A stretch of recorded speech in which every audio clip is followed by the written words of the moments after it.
paz do Senhor. Tudo bem, irmãos e irmãs? Como é que está sendo a sua semana? Esse final de semana que se inicia, hoje sábado pela manhã.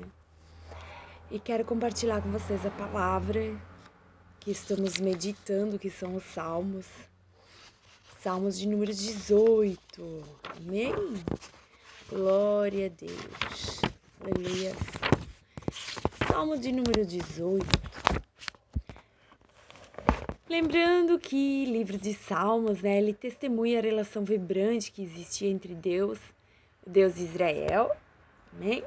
Seu antigo povo do concerto. Embora o Antigo Testamento retrate o povo de Israel sob luz negativa, os Salmos demonstram que havia muitos na comunidade do concerto que confiavam no Senhor. Muitos obedientes, muitos que serviam. Então, os saltérios contêm as orações e hinos dessas pessoas que buscavam a Deus como refúgio no meio da tempestade. E experimentavam, por várias vezes, a intervenção pessoal de Deus na sua vida. Amém? Glória a Deus. Glória a Deus. Aleluia. Salmos a gente percebe que é um pouquinho diferente. Salmos também, meus amados, a gente não fala capítulo e versículo, a gente fala número e verso.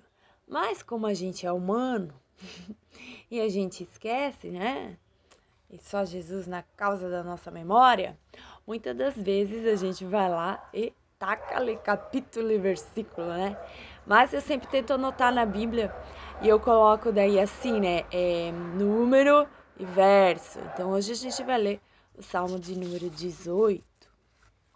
Glória a Deus. Antes de compartilhar aqui, que eu vou ler só os trechos mais importantes, lembrando assim sobre falar de errar, A gente é falho, meu querido? E de anotar na Bíblia ou levar anotações, como que a gente, como Deus permite a gente errar para ver que realmente a gente é humano, Vou compartilhar. Eu lembro que eu fui e escrevi, a gente leva junto, a nosso esboço, é chamado de esboço, A gente leva ali as anotações. E eu essa semana fui, em vez de falar o termo hebraico, que é a língua, Tava assim, eu anotei HB, Eu olhei aquele HB, taquei termo hebreu. Daí depois fiquei pensando em casa, meditando, Na hora falei, nem dei bola, depois meditei, e daí eu, que hebreu aqui? Hebreu é o povo, hebraico é a palavra, mas assim, eu sabia que era hebraico e ali na hora de falar, eu li hebreu. Mas amém, Deus sabe que a gente erra mesmo. Agora eu fico pensando, misericórdia, como a gente tem que melhorar. Lembrei também, eu sempre oro muito, Deus, eu quero decorar, Deus, eu quero ter memória. Não sei se porque eu já passei muito tempo no mundão, não sei porquê, mas eu não tenho memória boa. Eu não tenho, mas tem gente que acha, não, eu oro muito. Tá aqui, deixa eu contar. Eu oro, minha oração é, Senhor, me dá memória. Antes das pregações, sempre, no mínimo, meia hora que eu oro, Senhor, me dá memória, Senhor, me dá memória, Senhor. Me ajuda a decorar, a decorar esses versículos, a decorar, a falar certo, que eu falo algumas coisas errado. Se alguém já percebeu os 2 R's, ao invés de eu falar errado, eu me esforço para falar certo. Só que eu tenho que lembrar se a palavra é com 2 R's ou não. Então, às vezes sai caro, às vezes sai... Os irmãos entenderam, O que eu quero dizer com isso? Que mesmo assim, eu faço um esforço sobrenatural. E assim, como eu já não tenho memória boa, eu demoro para pensar. Tem 2 R's, não tem 2 R's, e assim vai a minha vida, Mas Jesus, ele quer usar assim mesmo. Você com essas imperfeições, eu com as minhas imperfeições. E para dizer que perfeito é ele, né? Amém? Eu lembro muito que um pastor uma vez comentou comigo que no início da caminhada dele, bem no início, né? Ele foi para abrir a Bíblia e ler, né? Chamaram para ler. Essa é boa. A gente sabe que a Bíblia católica tem diferença da Bíblia católica para a Bíblia que a gente usa os evangélicos, né? A gente geralmente usa Vista Corrigida, João Ferreira de Almeida, né? Aí tem lá as dos católicos que o que muda, na verdade não muda, acrescenta, né?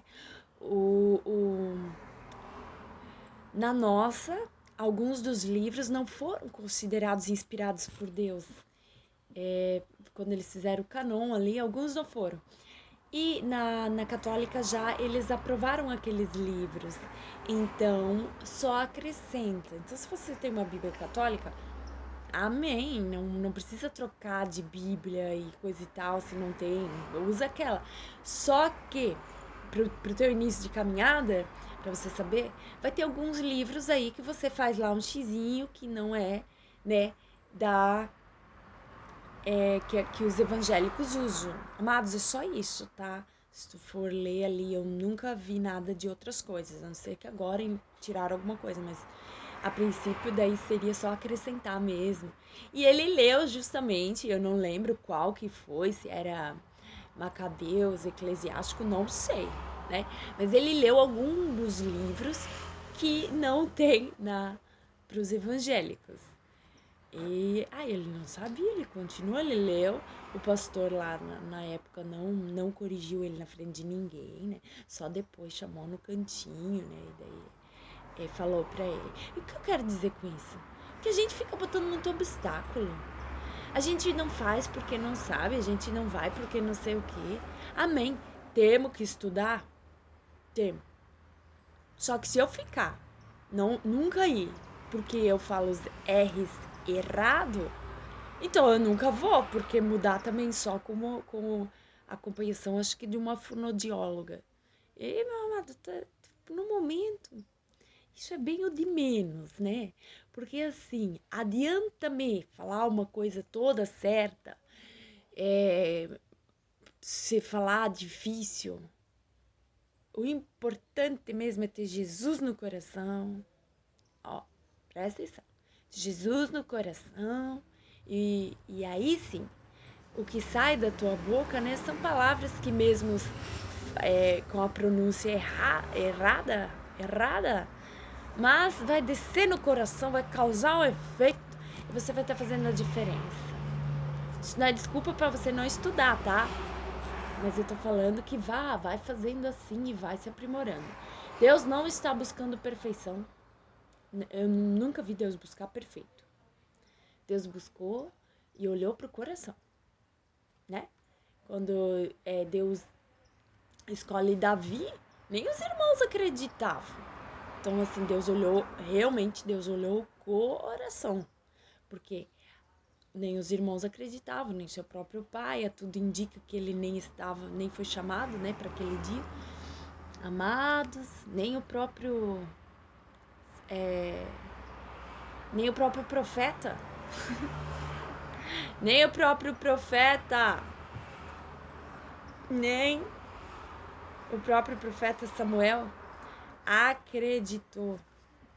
Olha, você tem certeza, Deus, é esse aí mesmo? Essa daí mesmo? Você que tá aí do outro lado, essa daí que Deus vai usar, é essa daí que Deus escolheu, ele olhou o coração. Eu sempre falo, trabalha com as ferramentas que você tem, não fica esperando vir. Se eu ficasse aqui esperando um celular melhor, se eu ficasse esperando uma sala especial, meu querido, daqui 10 anos talvez faria alguma coisa, né? Então, assim, use o que você tem na caminhada, Deus vai abençoando. Amém? Ai, ai, ai. Fostes fiel no pouco, Deus te colocará sobre o muito. Tem base bíblica para falar isso aí. Perfeito é só Deus, ponto. Perfeição só Deus. Salmo número 18, amém? Eu vou... Número 18. Verso 1. Eu te amarei, ó Senhor, fortaleza minha. Verso 2. Ó Senhor, é meu rochedo, o meu lugar forte e o meu libertador. O meu Deus, a minha fortaleza em que eu confio. O meu escudo, a força da minha salvação, o meu alto refúgio. Aleluia. Verso 3. Invocarei o nome do Senhor, que é digno de louvor, e ficarei livre dos meus inimigos. Verso 4. Tristezas de morte me cercaram e torrentes de impiedade me assombraram. Verso 5. Tristezas do inferno me cingiram, laços de morte me surpreenderam. Verso 6. Na angústia invoquei o Senhor e clamei ao meu Deus. Desde o seu templo ouviu a minha voz, os seus ouvidos chegou o meu clamor perante a tua face. Verso 7. Então a terra se abalou e tremeu os fundamentos dos montes, também se morreram e se abalaram. Porquanto se indignou. Verso 8. Das suas narinas subiu fumaça, e da sua boca saiu fogo que consumia, carvões se acenderam dele. Verso 9. Abaixo os céus e desceu a escuridão, estava debaixo de seus pés. Verso 10. E montou num querubim e voou sobre as suas asas dos ventos. Aleluia! 19. Trouxe-me para um lugar espaçoso, livrou-me porque tinha prazer em mim. 28.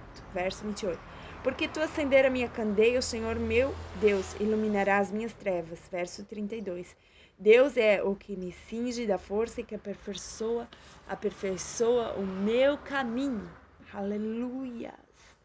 Nós podemos ver que no Salmo de número 18, somente Deus é capaz de aperfeiçoar o caminho.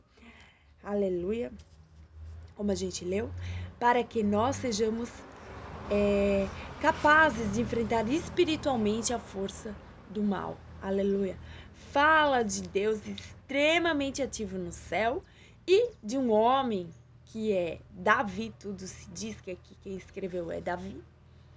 Fala de Deus extremamente ativo no céu e de um homem com o coração fervoroso aqui na terra, para fazer a vontade e a obra de Deus. Nesse Salmo de número 18, aleluia, Davi declarando sua total dependência, a razão dele viver vinha do Senhor, aleluia. É tão lindo, né? Quando a gente se depara com alguém que confia no Senhor, que não tem aquela fé balançada, aquela coisa, será que Deus existe, não existe? Quando a gente se depara com alguém já convicto, e eu nem venho falar aqui de anos de caminhada com o Senhor, mas alguém convicto, alguém que a sua vida expressa a existência de Deus. Assim estava Davi nesse Salmo de número 18, aleluia, que ele declara ali várias vezes, ó, como começa esse salmo: eu te amarei, ó Senhor, fortaleza minha. Sabe, aqui cumpre-se aquele mandamento: te amarei, Senhor, amarei em primeiro lugar. Amar a Deus sobre todas as coisas e o próximo como a ti mesmo. Mas muitas das vezes a gente inverte isso. A gente ama as pessoas e ama as coisas. Ou ainda, vamos dizer assim, ó, menos pior, ama as pessoas. Mas ainda pior que isso é amar as coisas e não as pessoas.